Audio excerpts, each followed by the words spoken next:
Bismillahirrahmanirrahim. Assalamualaikum warahmatullahi wabarakatuh. Innal hamdalillahi nahmaduhu wa nasta'inuhu wa nastaghfiruhu wa natubu ilaih wa na'udzu billahi min shururi anfusina wa sayyiati a'malina. Man yahdihillahu fala mudhillalah wa man yudhlilhu fala hadiyalah. Asyhadu an la ilaha illallah wahdahu la syarikalah wa ashhadu anna Muhammadan abduhu wa rasuluhu la nabiyya wa la rasula ba'da. Qala Allah ta'ala fi kitabihil karim, ya ayyuhalladzina amanu taqullaha haqqa tuqatih wa la tamutunna illa wa antum muslimun. Amma ba'd, fa inna khairal kalami kalamullah, khairal hadyi hadyu Muhammadin sallallahu alaihi wasallam, wa syarrul umuri muhdatsatuha, fa inna kulla muhdatsatin fid dini bid'ah wa kulla bid'atin dhalalah wa kulla dhalalatin finnari. Amma ba'd. Ikhwani fillah, azakumullah wa iyyakum jami'an, teman-teman semua yang semoga Allah Subhanahu wa taala menjadikan kita menjadi hamba Allah yang kuat beribadah kepadanya, menjadikan kita semua menjadi hamba Allah yang semangat dan hirsnya untuk Allah Subhanahu wa taala, bukan menjadi hamba yang ketika panggilan dunia dan yang semisalnya maka dia kerahkan seluruh energinya. Namun apabila seruan untuk kepada Allah Subhanahu wa taala, padahal Allah yang perintahkan fafirru ilallah, berlarilah segera ke Allah Subhanahu wa taala, maka dia menjadi manusia yang tiba-tiba lemah, tiba-tiba sakit, tiba-tiba mempunyai alasan yang banyak untuk dia tidak beribadah kepada Allah Subhanahu wa taala, atau minimal dia bermalas-malasan dalam ibadah. Wa nifillah azakumullah, para ulama mengatakan bahwa ciri menonjol dari orang-orang munafik, ciri yang paling menonjol daripada orang-orang munafik adalah malas dia ketika ibadah. Jadi hati-hatilah ikhwani fillah azakumullah, apabila saya dan antum semangat dalam urusan-urusan yang sifatnya non ibadah, namun tatkala untuk ibadah, kata Allah, usala, malas, banyak sekali alasan yang dia utarakan untuk tidak menjalaninya. Baca Quran, alasannya ya mata tua, capek punggungnya, segala macam. Ya, apabila seruan-seruan yang tidak sifatnya ibadah, dia semangatnya luar biasa. Ya, dan bila nasallallahu assalamatu wal afiyah. Baik, Bapak Ibu sekalian, azakumullah, teman-teman semua yang semoga Allah Subhanahu wa taala rahmati kita. Sedikit sebelum kita masuk ke materi kita, dan ini saya kira pertemuan terakhir kita untuk membahas materi ini tentang puasa Ramadan yang berkaitan dengannya, ya. Setidaknya kita sudah di hari ke-17 dari puasa kita, ikhwani fillah azakumullah. Sudah cukup saya kira untuk kita mengintrospeksi, ya, mengintrospeksi diri kita di 17 hari ini. Cukup, lebih dari cukup, karena sudah setengahnya sudah kita lewati. Maka ikhwani fillah azakumullah, ada beberapa hal dulu yang mau saya sampaikan, terutama mengenai diri kita sendiri. Allah Subhanahu wa taala, ikhwani fillah azakumullah, berfirman dalam surat Al-Hasyr. Allah katakan, ya ayyuhalladzina amanu, apa kata Allah tentang berbekalan? Ada yang hafal ayatnya?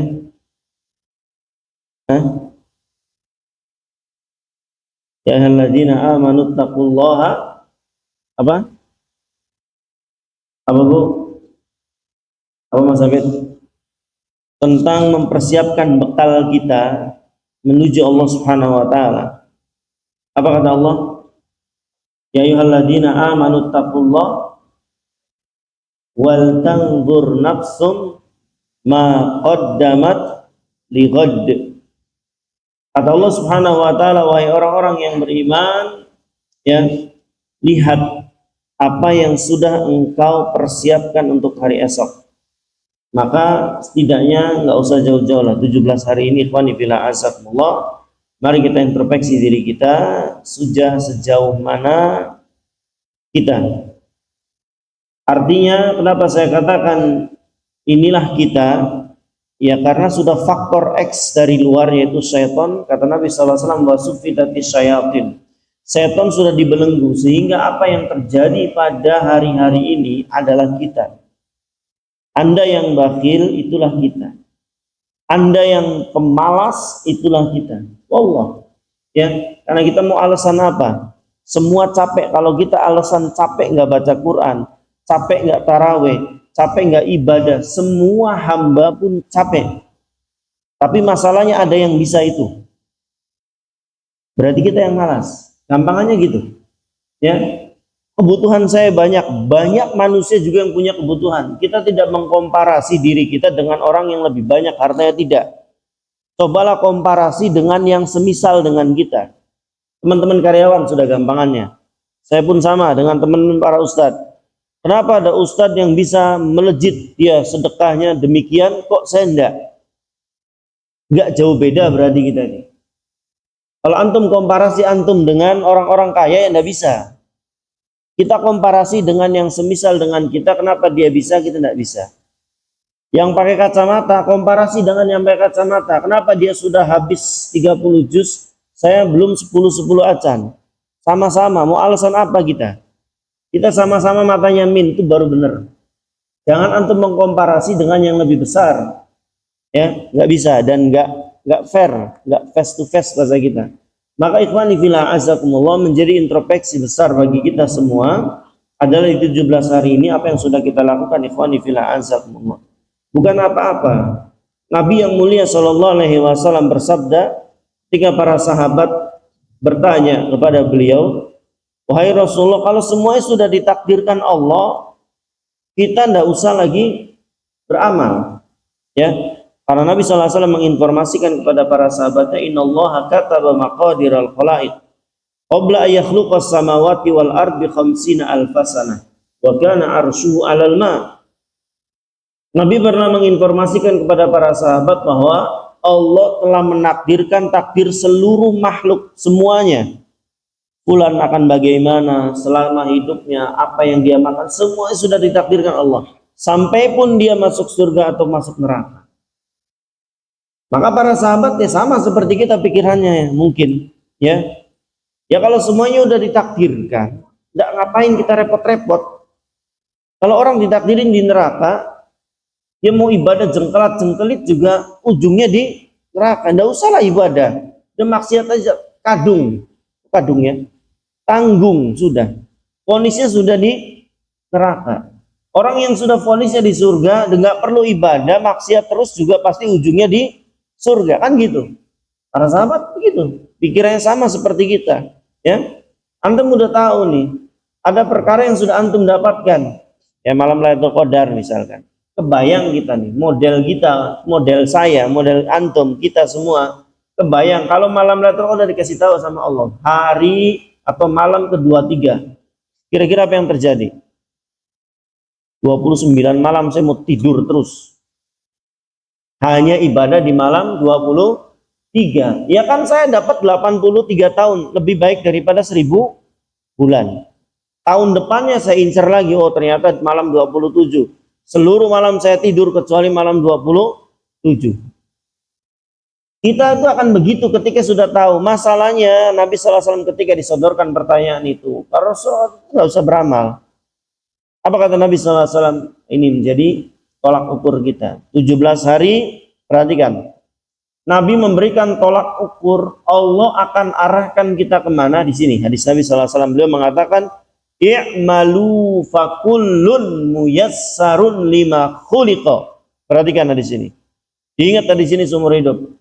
Agar antum jangan pernah berbangga ketika antum dibuka akses maksiat oleh Allah, jangan pernah berbangga.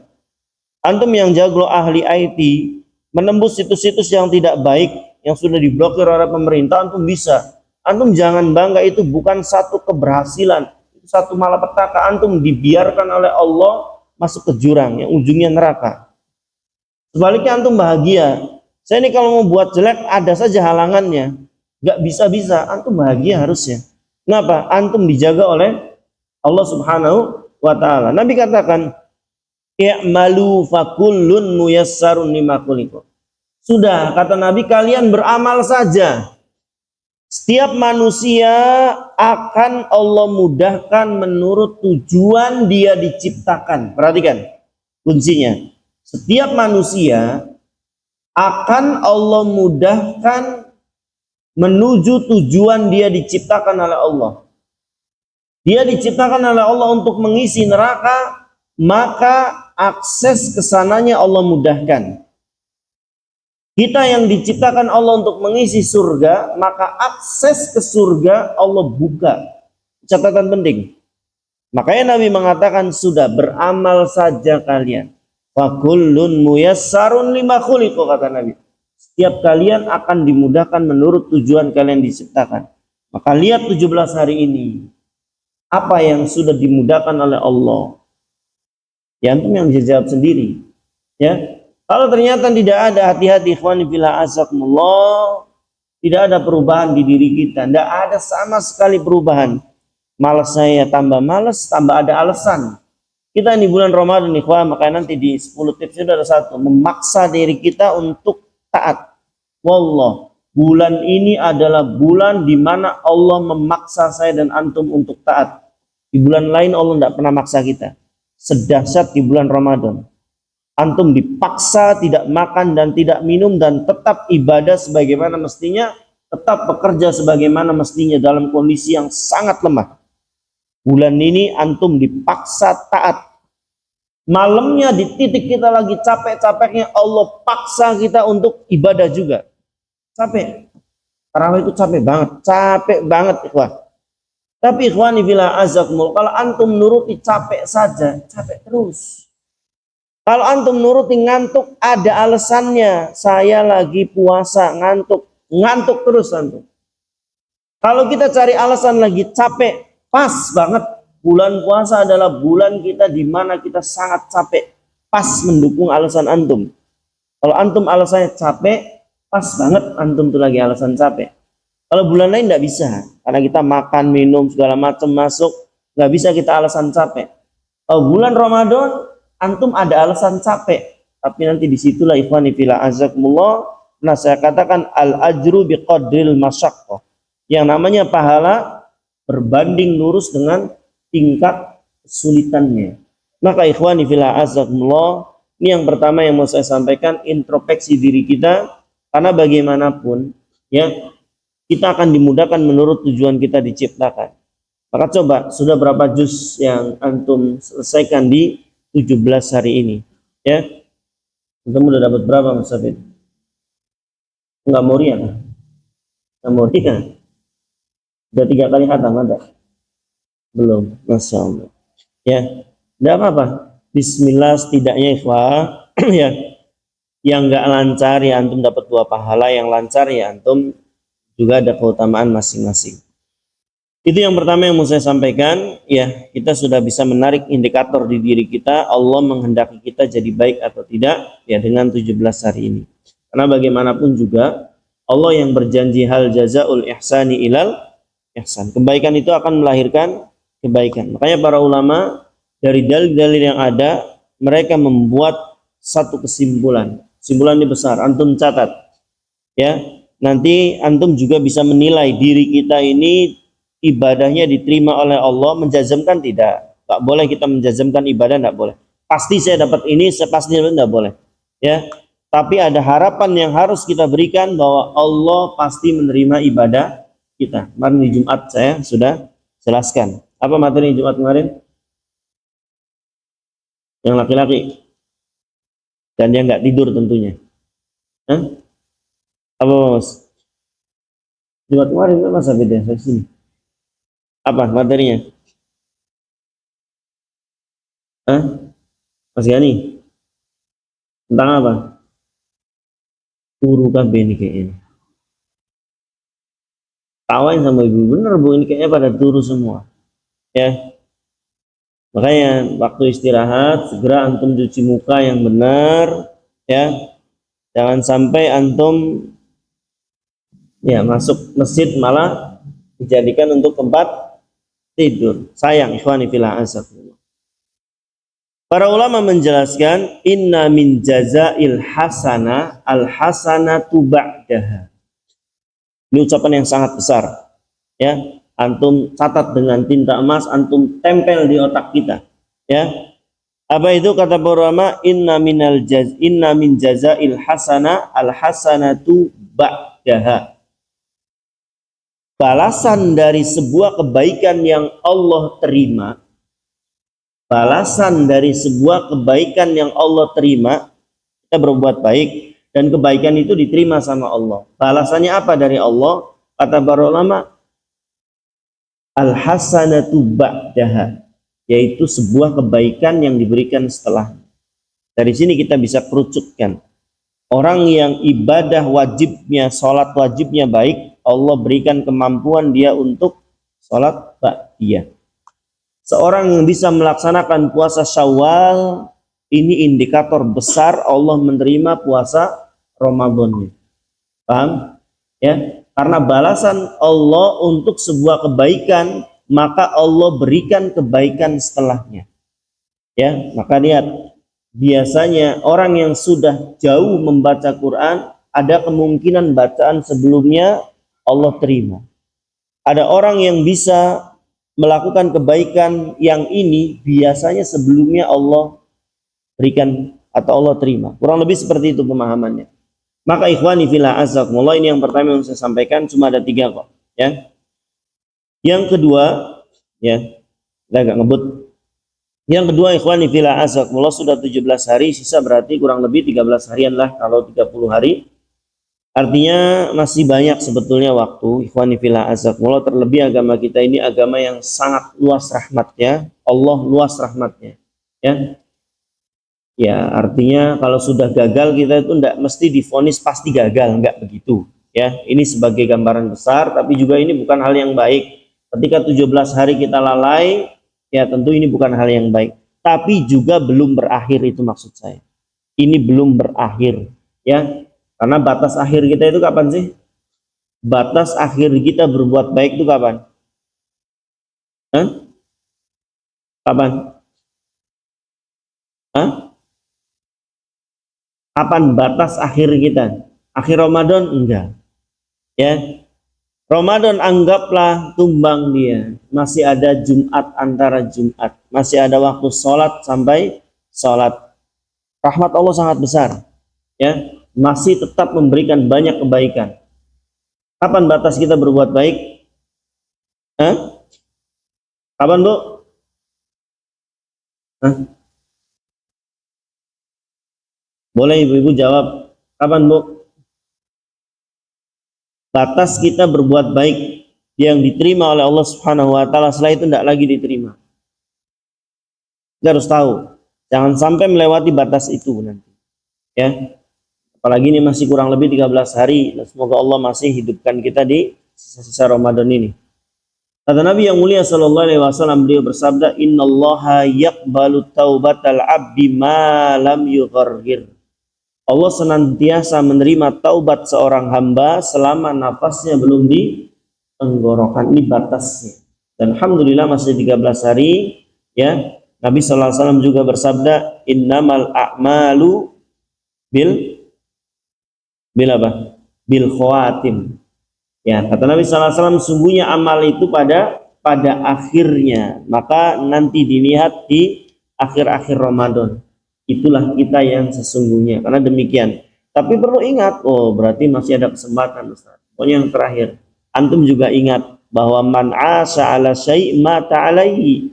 Siapa yang terbiasa di satu keadaan, satu amalan, maka dia pun akan dimatikan di atas amalannya. Jadi jangan juga antum berpikir, tenang Ustaz, nggak apa-apa lah, 20 harinya tumbang, nanti di akhirnya saya akan lari cepat. Tidak semudah itu juga, ikhwah. Karena manusia itu akan diakhirkan sesuai dengan kebiasaan sehari-hari dia. Paham? Maka kemarin saya katakan, tidak mungkin ada yang bisa ngebut di 10 hari terakhir untuk menamatkan 30 juz. Kalau dari 1 sampai 20 Ramadannya dia layar-layar, nggak akan bisa. Saksikan. Ya, antum nggak akan bisa mengakhiri yang baik kalau awalnya pun sudah buruk, nggak bisa. Ya, sunatullahnya sudah Allah tetapkan. Hal jazaul ihsani illal ihsan. Bahwasanya yang mendapatkan kebaikan adalah yang sudah melaksanakan kebaikan. Sunatullahnya sudah Allah tetapkan, wa allaisa lil insani illa masa'a. Dalam surat An-Najm Allah katakan, wa allaisa lil insani illa masa'a. Ya, jangan coba-coba tertipu dengan rahmat Allah yang luas. Sudah apa-apa nanti di akhir Ramadan tak mulai dari subuh sampai maghribnya. Tidak semudah itu, ikhwan. Allah katakan, wa allaisa lil insani illa masa'a. Manusia itu akan mendapatkan sesuatu yang sudah dia usahakan. Antumnya sudah mengusahakan apa sebelumnya sampai dapat titik itu tuh. Makanya ketika saya jawab pertanyaan Mas Safid, apakah ini musibah? Apakah ini ujian Allah, sakit saya nggak bisa ibadah? Lihat dulu apa yang sudah Anda tanam. Kalau sebelumnya Anda tanam kebaikan lalu sakit, ini pasti ujian Allah. Paham? Sebelumnya dia baik. Di titik dia ibadah, dia sakit. Jelas ini ujian. Tapi kalau sebelumnya dia tidak pernah persiapan, bahkan cenderung ya meremehkan titik ini, sehingga di titik dia mana ibadah dia diberi sakit oleh Allah, ini bentuk tidak tolongnya Allah atas dia untuk ibadah. Jadi kita harus bedakan perkara ini. Ya, termasuk kita mengakses 10 hari terakhir, ikhwani fillah azakumullah, betul 10 hari kelihatannya lama. Tapi kan kita sudah belajar, ikhwah, bahwa tidak pernah ada daya dan upaya sekecil apapun kecuali itu milik Allah. La haula wala quwata illa billah. Tidak ada daya dan upaya kecuali milik Allah. Antum nggak akan bisa baca satu huruf pun dari Al-Quran kalau Allah nggak tolong. Bagaimana caranya Allah tolong kita? Ya antum presentasikan diri ke Allah. Ya Allah, selama 20 hari saya lagi usaha. Antum presentasikan di Allah. Nanti pada titiknya ini orang mau lari. Sudah warm up dia dari awal Ramadan, pertengahan Ramadan, dia sudah pemanasan, dia mau lari di 10 hari terakhir. Allah bantu yang seperti itu. Tapi kalau antum dan Allah tidak lihat antum ada benar-benar melakukan ibadah, ya cobalah nanti dilihat. Ya, makanya harus dibarengi dengan istighfar itu. Ya, saya tekankan banyak istighfar itu. Kita banyak lalai 17 hari, banyak lalai sudah istighfar, 10 hari antum lari. Paling itu yang bisa kita lakukan. Kalau antum mau lari tanpa pertolongan Allah, demi Allah tidak bisa antum tumbang. Ya, maksud saya sudah tinggal ikut tarawih tidak bisa. Antum dikasih sakit, naudzubillah min dzalik, di 10 hari terakhirnya sudah habis semuanya. Antum tidak bisa puasa, kita tidak bisa sholat tarawih dan yang lain-lain tidak bisa. Selesai urusannya. Mudah bagi Allah untuk menghalangi manusia untuk ibadah kepadanya. Banyak. Ada manusia-manusia saya lihat, naudzubillah min dzalik, ikhwani fillah azakumullah, antum berdoa nih. Ini musibah terbesar. Nabi pun berdoa dari musibah yang satu ini. Dan ini musibah terbesar dianggap Rasulullah SAW. Apa itu musibah? Ketika menimpa agama seorang. Di mana ketika orang sudah tidak diizinkan Allah ibadah di dunia ini, ya, sebelum nanti Allah tidak mampukan dia untuk ruku dan sujud di hari kiamat. Ada, sudah di dunia ini sudah, naudzubillah, bukan yang sakit semua sakit punggung ini tidak diizinkan ibadah, ada yang ibadah. Tapi ada orang-orang yang saya lihat, naudzubillah min dzalik, ikhwani fillah azakumullah, orang yang masih hidup Allah tidak kasih izin dia untuk sujud dan ruku. Sakit punggung, nggak bisa dia ruku sujud dan nggak ibadah. Ya beda, ada orang yang memang ahli ibadah, mau sakit mau lagi apa dia tetap ibadah meskipun dalam kondisi duduk berbaring dan semisalnya. Kita bicara adanya manusia-manusia yang jangan sampai kita masuk di dalamnya. Mana itu? Dia di kondisi masih ada di dunia ini sementara posisi dia sudah dihalangi Allah untuk ibadah. Naudzubillah. Baik, ikhwani fillah, yang kedua yang mau saya sampaikan, yang pertama tadi coba introspeksi, yang kedua amal itu tergantung pada akhirnya dan tidak pernah ada akhir yang baik kecuali diawali yang baik. Tidak pernah ada akhir yang baik kecuali melalui proses yang baik sehingga Allah berikan hasil dan akhir yang baik. Yang ketiga yang mau saya sampaikan sebelum kita lanjutkan, ikhwani fillah azakumullah, ya, ini juga bentuk tawaduk kita kepada Allah Subhanahu wa taala, ya. Di Jumat kemarin saya sampaikan harus ada prasangka baik kepada Allah dalam ibadah. Itu yang saya sampaikan, ya. Jangan kalah dengan orang kafir di zaman Rasulullah SAW. Jangan sampai kalah dengan mereka. Mereka terombang-ambing di lautan, tapi mereka punya prasangka baik bahwa Allah akan menyelamatkan mereka. Ya, antum jangan kalah juga dengan iblis. Ketika iblis berprasangka baik kepada Allah bahwa Allah yang bisa memending umurnya sampai hari kiamat, dan ternyata Allah kabulkan. Kita yang menyembah Allah, kita yang hambanya Allah, kita yang bertuhankan Rabb semesta alam, maka jauh harus lebih berhak atas pemberian Allah. Kan gitu. Mereka nggak mau beribadah kepada Allah, antum mau. Harusnya antum lebih berhak. Masalahnya kita punya keraguan terhadap Allah Subhanahu wa taala. Satu sisi harus kita kedepankan bahwa ibadah kita pasti Allah terima. Tapi satu sisi ikhwani fillah azakumullah, kita pun khawatir. Awas, ini penting, ya. Makanya doa buka saja, gampangannya doa buka. Apa doa buka puasa? Apa Mas Hafid? Coba bacakan Mas Hafid. Doa buka puasa.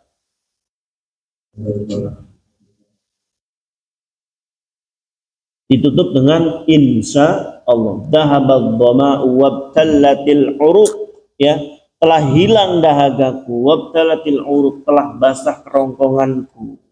Wasabatal ajru, tetap pahala untukku, insya Allah. Perhatikan, sekelasnya Nabi tidak berani menjazm. Menjazm itu bahasa kitanya memastikan. Sekelasnya Nabi SAW tidak berani memastikan pahala saya pasti dapat. Beliau mengatakan insya Allah, ya. Dahabat dhama'u wabtalatil uruq wa thabatal ajru. Beliau mengatakan insya Allah, insya Allah saya dapat pahala. Maka ikhwani fillah azakumullah, dalam bulan Ramadan ibadah yang kita lakukan harus tercampur dua. Satu, yakini Allah pasti menerima ibadah kita, sebagaimana yang sudah kita jelaskan di khutbah Jumat kemarin. Ya, ibu dengar nggak khutbah Jumat kemarin? Enggak ya, enggak, sampai belakang.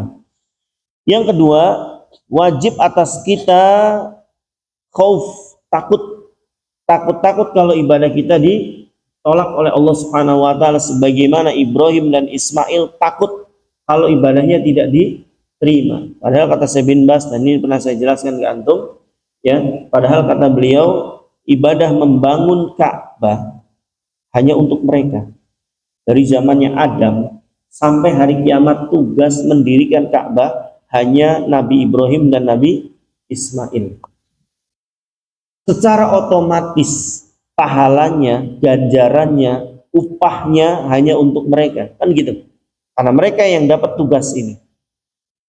Tapi dengan rasa khawatirnya selesai bangunan Ka'bah itu berdiri, khawatir ibadahnya diterima, tidak diterima.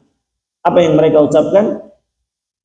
Doa, Rabbana taqabbal minna. Jangan juga jadi manusia yang saya pasti dapat surga, saya pasti dapat ini. Enggak. Satu sisi kita berharap kepada Allah, Allah pasti menerima ibadah kita. Satu sisi kita pun takut kalau ibadah kita tidak diterima. Kita tidak tahu. Kita tidak tahu ibadah kita diterima atau tidak. Maka Allah katakan, ikhwani fillah azakumullah, di antara di surat Al-Mu'minun ayat 60. Walladzina yu'tuna ma ataw wa qulubuhum wajilatun annahum ila rabbihim raji'un. Dan orang-orang yang memberikan apa yang telah mereka berikan, baik dari ibadahnya, dari sujudnya, dari rukuknya, dari sedekahnya, sudah diberikan, ya. Apa kata Allah?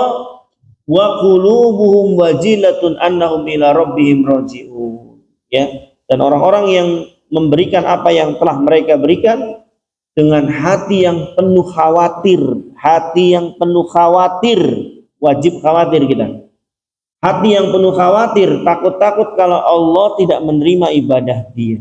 Maka kita di dua posisi. Di bulan Ramadan, satu, keyakinan besar bahwa Allah pasti menerima ibadah kita. Karena Allah pun berjanji, ud'uni astajib lakum. Tapi satu sisi kita pun tidak boleh menjazmkan. Ya, kita berharap pada Allah, Allah menerima dan tidak menolak ibadah yang kita lakukan.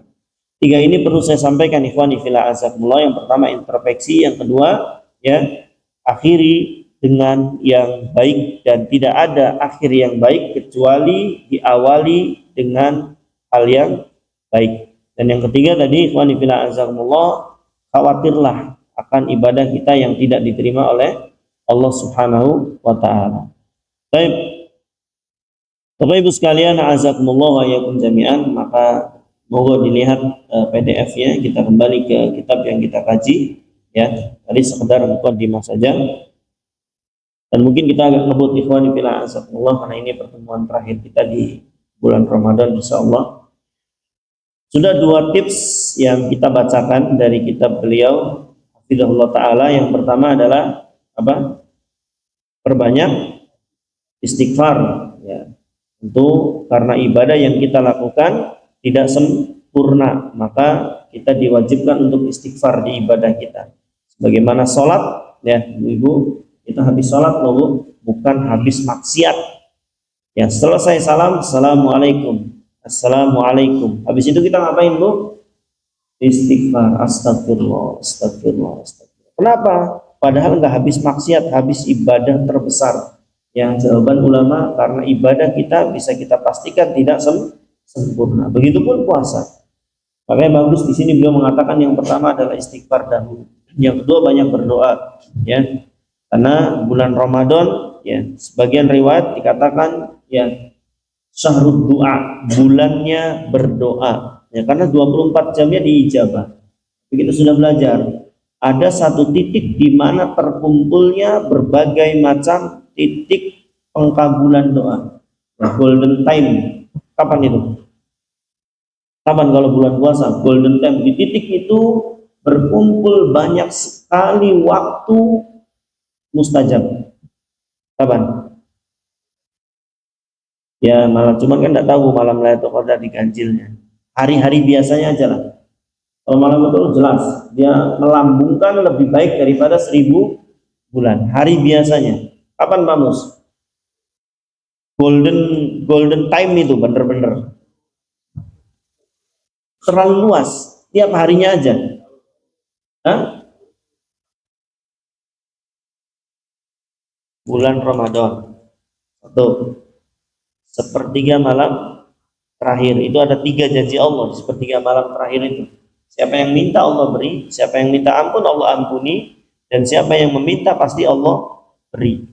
Bulan Ramadan sepertiga malam terakhir, terus waktu sahur ya dan azan subuh.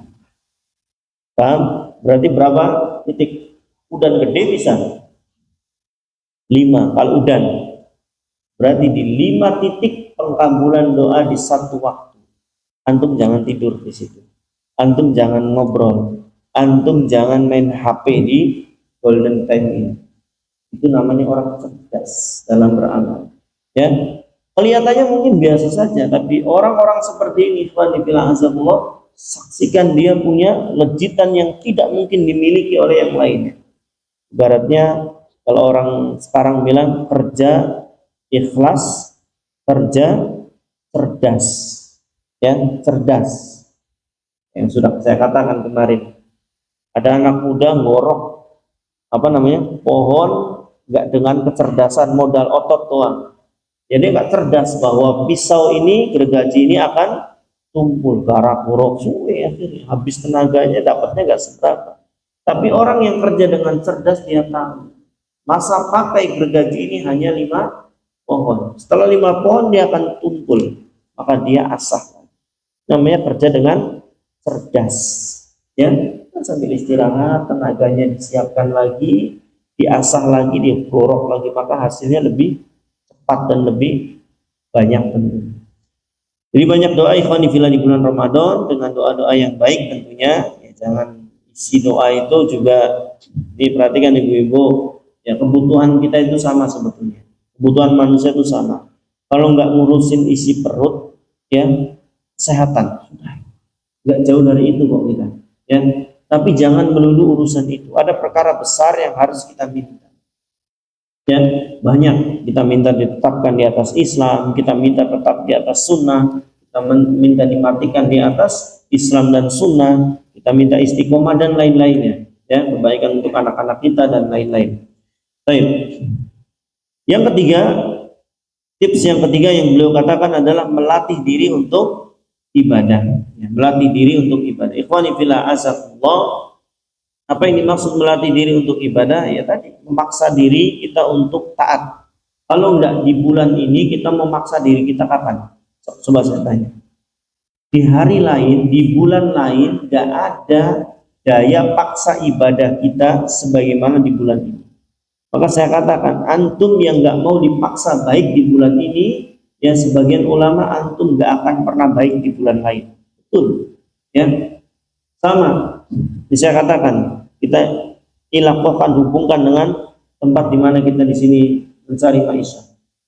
Di sini antum, ya kayak pagi ini aja, Afan, antum dipaksa untuk ngaji, tanda kutip, antum dipaksa untuk ngaji. Kalau yang sekarang yang dipaksa saja antum nggak mau, nanti pengajian yang nggak dipaksa, wallah demi Allah antum nggak akan bisa, nggak akan kieng, paham nggak? Yang dipaksa aja antumnya nggak mau, paham? Yang nggak dipaksa, yang sok datang enggak, ya silakan. Yang nggak juga apa-apa, yang datang ya sok Allah. Yang begini lebih antum nggak akan mau. Kenapa? Yang dipaksanya nggak mau.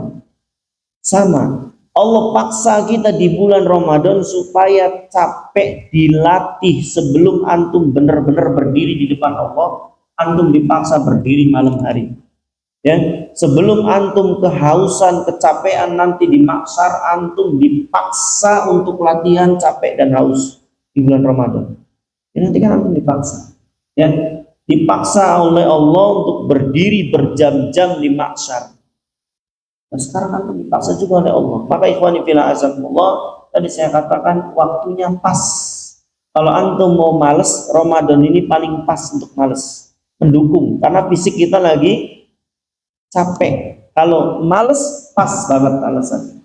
Kalau mau ngantuk di bulan Ramadan ini pas banget antum untuk banyak tidur, pas banget, ya. Tapi apakah kita seperti itu? Ikhwani fillah azakumullah, tentu tidak. Maka ini yang beliau katakan, memaksa diri kita untuk apa? Melatih diri untuk banyak beribadah. Apa saja yang bisa kita lakukan? Sering saya gembar-gemborkan bahwa kita punya potensi masing-masing untuk masuk surga. Ya, Mas Hafid mungkin tidak bisa ceramah, mungkin beliau bukan kafaahnya untuk ceramah, sudah jangan masuk ke ranah ini. Ya, saya mau jadi MC, tapi semoga dengan MC ini misalnya saya bisa masuk surga. Gimana supaya orang tertarik dengan judul materi, supaya pembukaannya menarik? Olah seperti ini. Pak Mo, saya sih paling bisanya nyiapin tempat aja Ustadz. Ya sudah, lakukan itu. Saya paling biasa nyetekin saklar saja, lakukan itu. Saya bisa yang meneri sandal saja supaya kalau orang keluar sudah langsung slep. Ya. Dan ini ikhwan fillah azakumullah, saya perhatikan ke antum beberapanya dan bukan hanya di sini.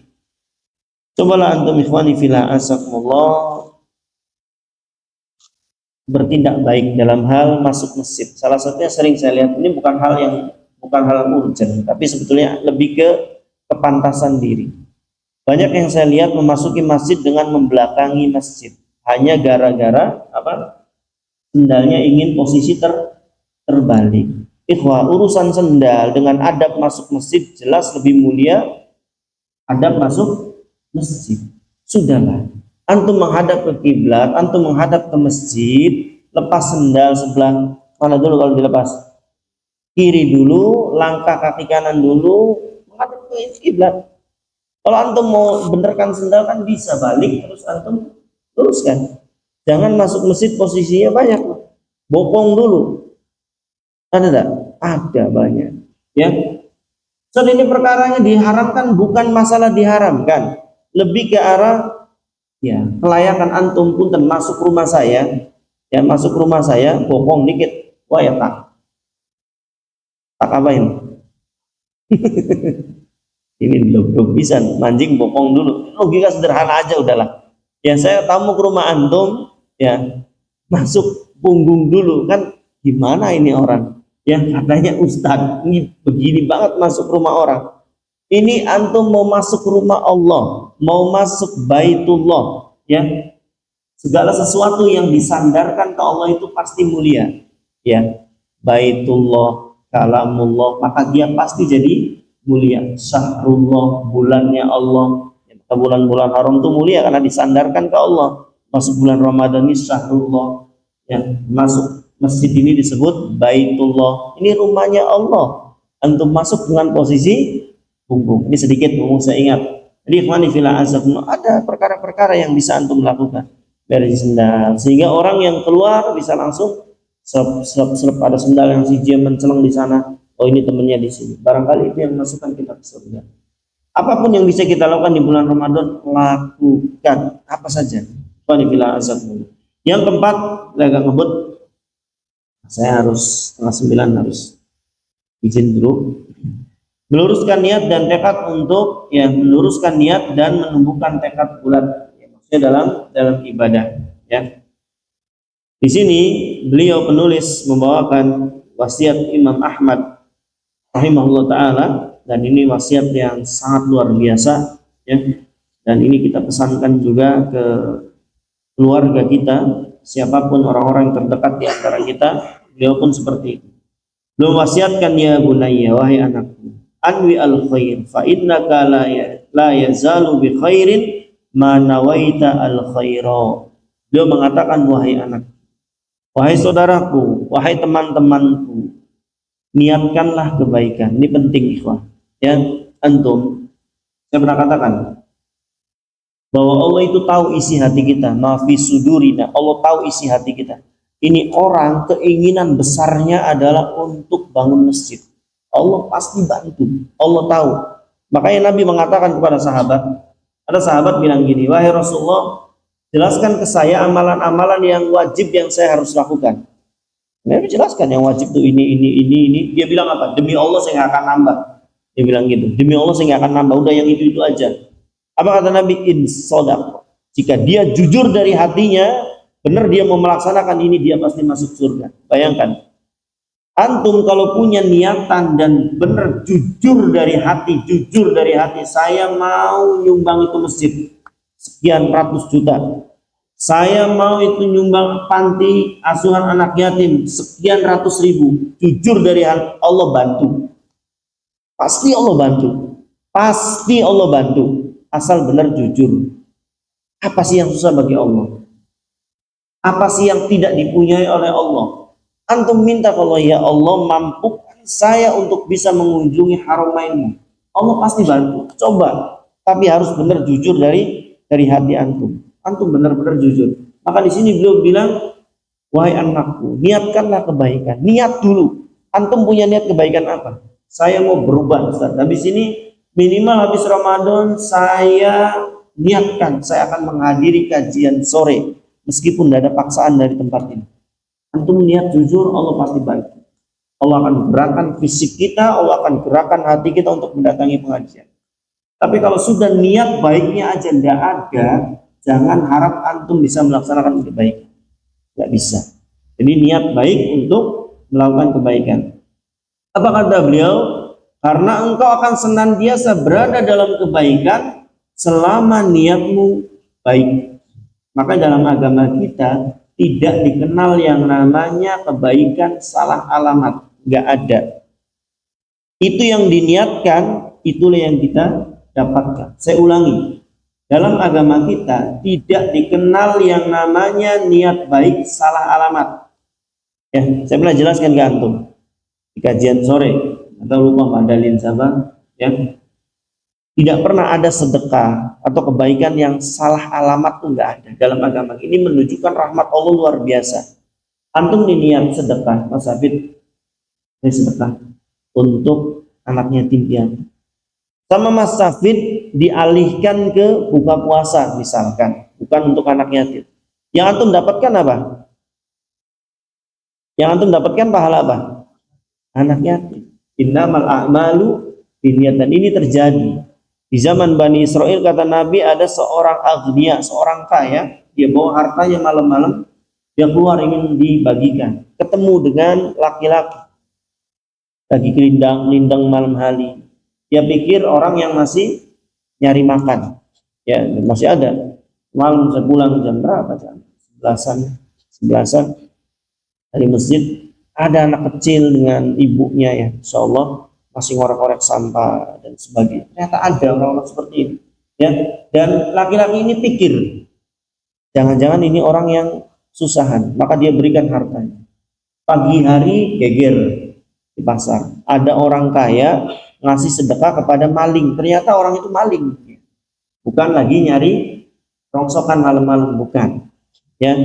Kayak sering saya bilang, antum coba malam keluar sekali-kali lah dalam 30 malam tuh antum malam keluar pakai motor dan pakai mobil, ya, pakai motor bawa uang receh 10 ribuan 5 ribuan keliling, udah dari Allah antum dan dari Palimanan sampai ke Dawung aja, berapa antum yang antum dapatkan orang-orang yang masih berjuang untuk mencari makan untuk besok, antum keluarkan mereka.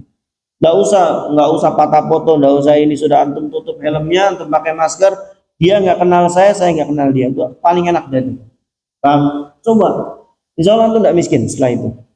Kalau miskin segera kontak sampai Mas Bang saya habis, nggak, wallah nggak akan, karena Allah janji, Nabi pun berjanji, ya, mana qasamin sedekah, tidak akan berkurang harta itu untuk disedekahkan, ini janji Allah. Baik, ikhwan fillah azakumullah, minimal niat baik penting. Antum nih niat, Ustaz, anggaplah 17 hari saya sudah tumbang, tapi saya punya niat 13 hari saya mau jadi baik, saya mau mulai dari malam ini untuk baca Quran. Niat baik dulu saja. Karena kata beliau, orang senantiasa dalam kebaikan selama niatnya baik. Dan tadi saya lanjutkan ceritanya. Akhirnya dia merasa kecewa karena dianggapnya sedekahnya salah alamat. Besok malamnya dia keluar lagi bawa harta, dikasih perempuan. Karena malam-malam dia keluyuran, disangkanya lagi nyari makan. Ternyata dia pezina. Nah, sedekah pezina. Gempar lagi besoknya ada orang kaya ngasih harta yang banyak kepada pezina. Besoknya dia keluar lagi, dikasih kepada orang kaya. 3 kali dia secara pandangan mata manusia salah alamat. Tapi dalam agama kita innamal a'malu binniyat. Amal itu tergantung suatu dari niat yang dia niatkan. Ternyata niat dia untuk sedekah. Maka di malam keempat dia tertidur, nggak lagi trauma lah kalau bahasa kita, trauma. Ya, kebayang orang bisa 3 kali salah gitu ya, trauma.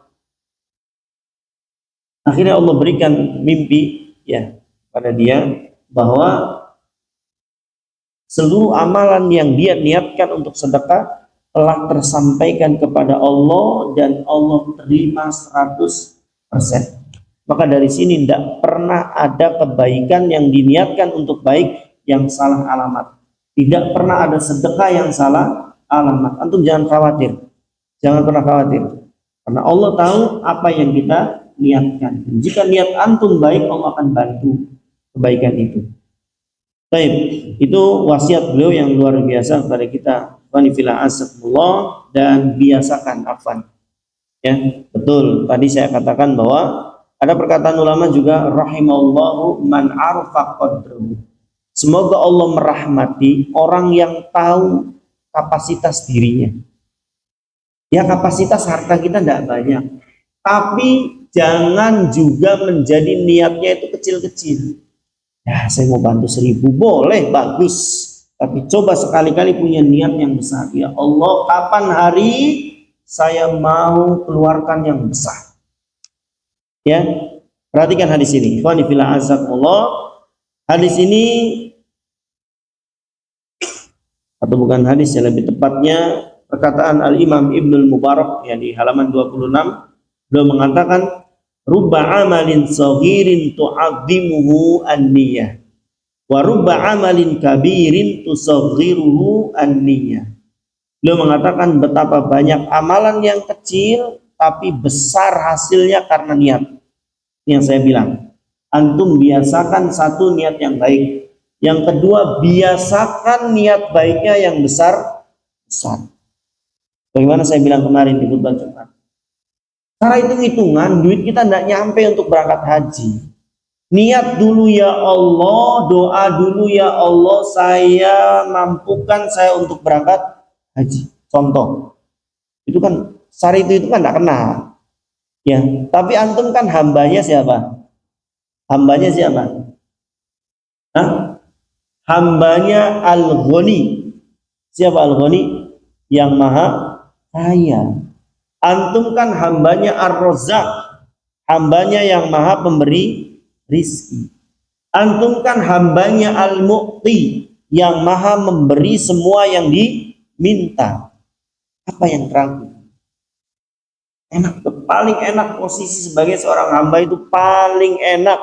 Menjadi hamba siapa? Hambanya yang maha kaya, yang maha pemberi rizki, yang maha pemilik alam semesta. Milik dia semuanya, antum tinggal apa? Antum tinggal minta. Minta enggak? Enggak, itu masalah kita ya. Ya, sudah mah kita enggak minta, kita enggak yakin akan diberi. Ya, makanya hasilnya seperti itu. Maka dua pada tips ini ya.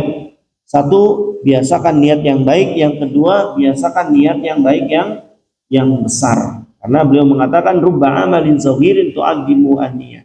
Berapa banyak pahala amalan yang kecil Allah besarkan pahalanya karena sebab niatnya. Jadi ibu pun sama ya. Saya niat anak saya mau menjadi imam Masjidil Haram semuanya. Allahumma amin. Ya Bu, mau Bu anaknya jadi imam Masjidil Haram? Banyak berdoa.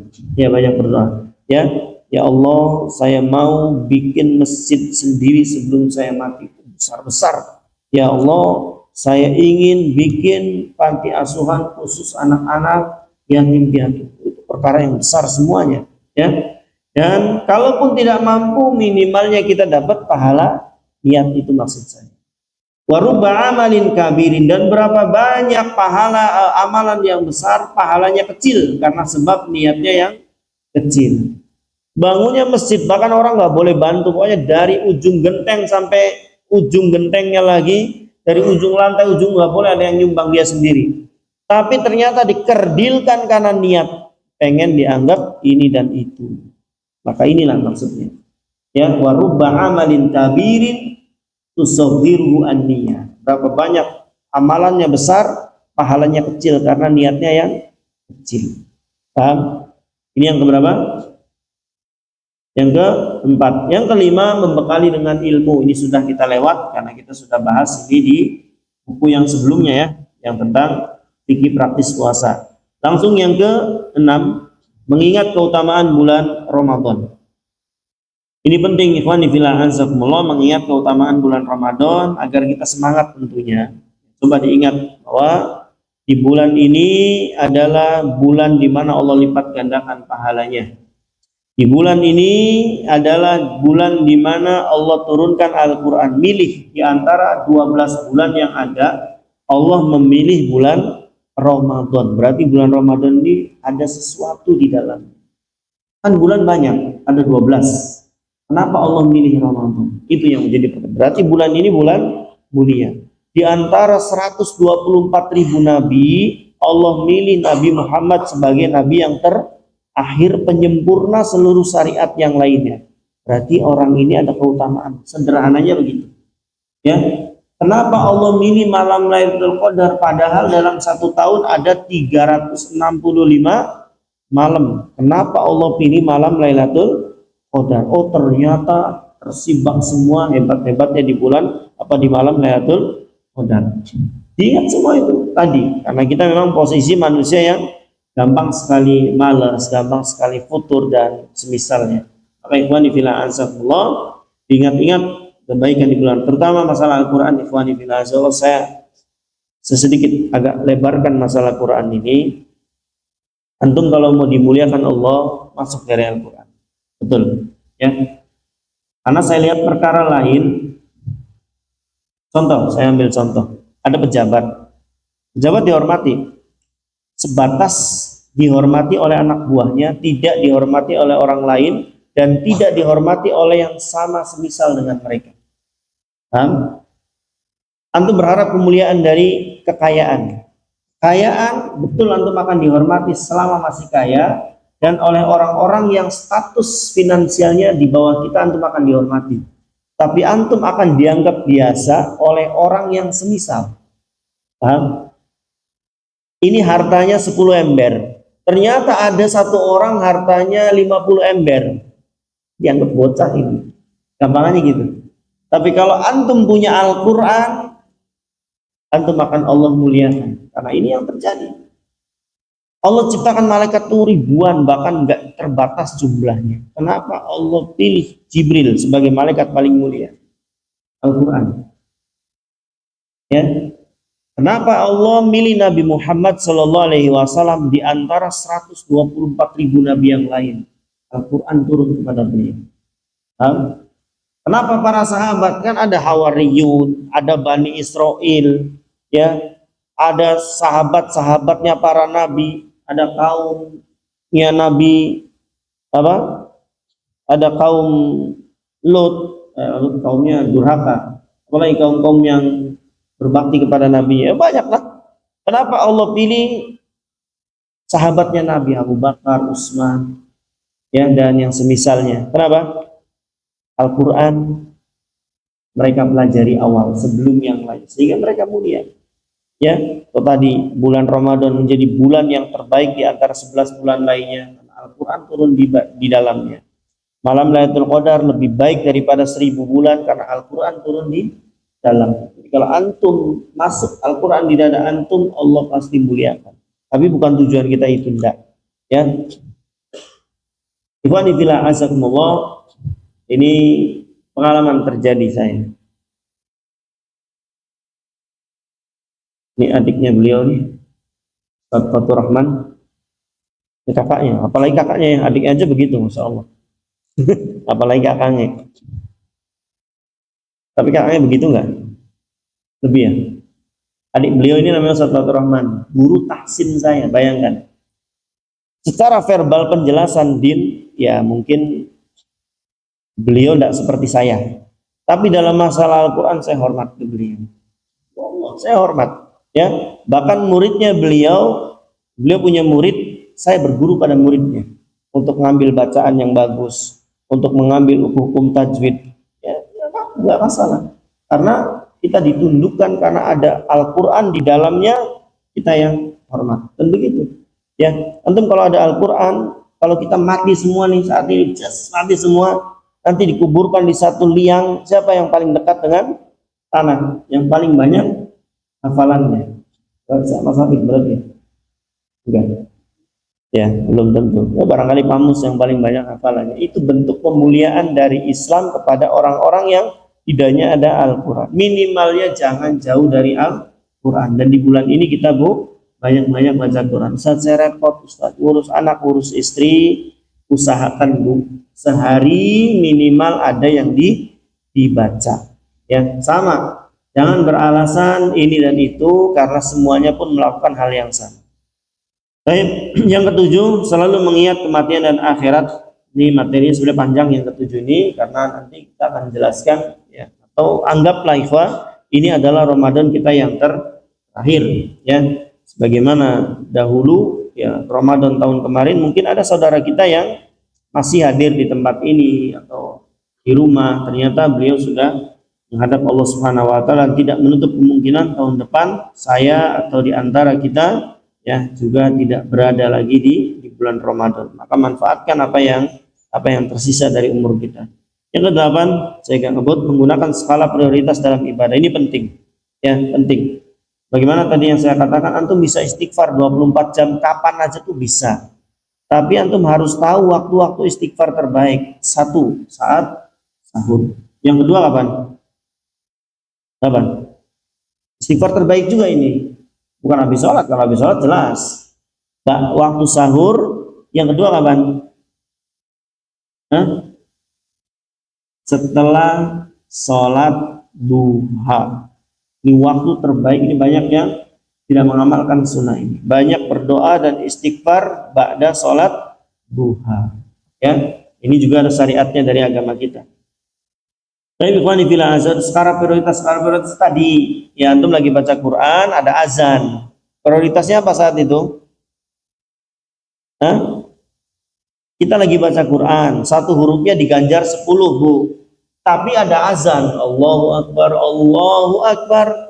Maka harus secara prioritas. Azan waktunya terbatas. Maka yang lebih utama adalah menjawab azan. Selesai azan silakan mau lanjutkan lagi ya ke sholat qobliyah dan semisalnya. Ya, harus skala prioritas. Contoh antum masuk masjid, saya udah naik mimbar. Banyak saya lihat juga nih. Khotib udah naik mimbar, antumnya baru datang nih, Mas Gani baru untuk udah naik mimbar. Ya, muazin otomatis lagi berkumandang azan. Antum masuk masjid, mana yang didahulukan? Prioritasnya mana? Menjawab azan atau sholat, segera sholat tahiyatul masjid, segera mendengarkan khutbah nanti. Mana yang terbaik? Segera sholat. Ya, karena hukum mendengarkan khutbah hukumnya wajib, sedangkan menjawab azan hukumnya sunnah. Ini namanya beribadah secara skala prioritas. Sama dalam belajar pun sama. Ada fikih, ada siro, ada hadis, dan berbagai macam cabang ilmunya. Tapi kita harus tahu skala prioritas kita belajar apa. Mulai dari tauhid dulu. Karena semua perkara nanti kita paham, ngerti, ngelotok tauhidnya nggak bisa, akhirnya berbuat syirik. La in asrafta la yahbatana amaluk, kata Allah. Hapus seluruh amalannya. Kenapa? Dia masih buat syirik. Jadi harus ada skala prioritas. Setelah itu ya kita belajar, kita diwajibkan sholat ternyata, maka belajar skala prioritasnya perkara sholat. Di kapan-kapan Mas Hafid kali sampaikan ke pengisi yang rutin kalau sore Mas Hafid. Bahas sekali-kali sifat sholat Nabi, benar-benar sifat sholat Nabi dari mulai persiapan sampai selesai zikir dibahas. Ya, karena itu kewajiban kita. Habis itu belajar tentang puasa, tentang zakat, yang ringan-ringan nggak apa-apa kalau zakat. Ya, puasa harus mendalam, haji juga barangkali dipelajari dan semisal. Karena itu kewajiban kita dan skala prioritas namanya. Baru antum belajar faraid, baru antum kalau mau jadi ustadz belajar nahwu, belajar sorot dan lainnya. Ada saya lihat orang tumbang akhirnya di tengah jalan. Ya, tidak ada basicnya. Pokoknya saya mau bisa, bukan tidak boleh belajar bahasa Arab, silakan, bagus. Tapi lihat Anda mau apa. Banyak Ustaz saya mau belajar hukum-hukum tajwid, mau privat Ustaz. Apa antum mau apa? Ya saya mau tahu aja nun sukun dan tanwin ketemu huruf hijaiyah. Kata saya kalau mau jadi guru, ayo belajarnya itu. Tapi kalau hanya untuk sekedar baca sampai bisa, tidak perlu antum itu. Paham? Skala prioritasnya adalah karena dia mau baca, maka dia harus tahu ilmu-ilmu praktek. Teori pinggirkan dulu. Paham? Antum nih yang lagi dikejar nih apa nih, masalah keilmuan nih, saya belum tahu apa itu yang antum harus kejar. Bukan tidak boleh belajar ini itu, tapi ada skala prioritas yang harus kita dahulukan karena umur kita terbatas. Ya, jadi jangan sampai yang penting-penting kita tinggalkan. Kita belajar kemana-mana dulu, akhirnya yang penting terluput dari kita. Mati duluan kita dalam kondisi nggak tahu menyembah Allah bagaimana. Kita nggak tahu memperlakukan Rasulullah, fatal akibatnya. Kita nggak tahu Islam. Sementara pertanyaan pertama, ujian kita di kubur adalah siapa Tuhanmu, siapa nabimu, dan apa agamamu. Berarti kita pelajari itu 3, karena itu ternyata yang prioritas dalam belajar kita bicara. Dalam ibadah pun sama, apa yang prioritas? Dalam Ramadan pun apa prioritas? Sudah saya sampaikan. Ada perkara ibadah prioritas di waktu Ramadan. Membaca Quran lebih banyak waktunya. Enggak ingetin. Baik. Yang kesembilan, perhatikan kesucian hati dan amalan hati, dan yang terakhir ikhwani fillah, dibaca sendiri aja lah ya. Menjauhi perusak-perusak puasa ini penting. Jauhi perusak-perusak puasa, jangan sampai kita dapat haus dan dahaga saja dalam berpuasa. Baik, nanti yang duanya mohon dibaca masing-masing saja. Ini PR dari saya dan ini amanah dari saya. Antum baca tips yang ke-9 ini penting, dan tips yang ke-10 insya Allah tidak lama kok. Kita bisa mainan WA, mainan yang lainnya jam-jaman. Insya Allah ini nggak nyampe 10 menit ya. Lama-lama ya 15 menit. Itu yang saya sampaikan. Afwan lebih waktunya. Barakallahu fikum. Kita akhiri aja dengan doa kafaratul majelis. Subhanakallahumma bihamdik asyhadu an la ilaha illa anta astaghfiruka wa atubu ilaik. Assalamualaikum warahmatullahi wabarakatuh.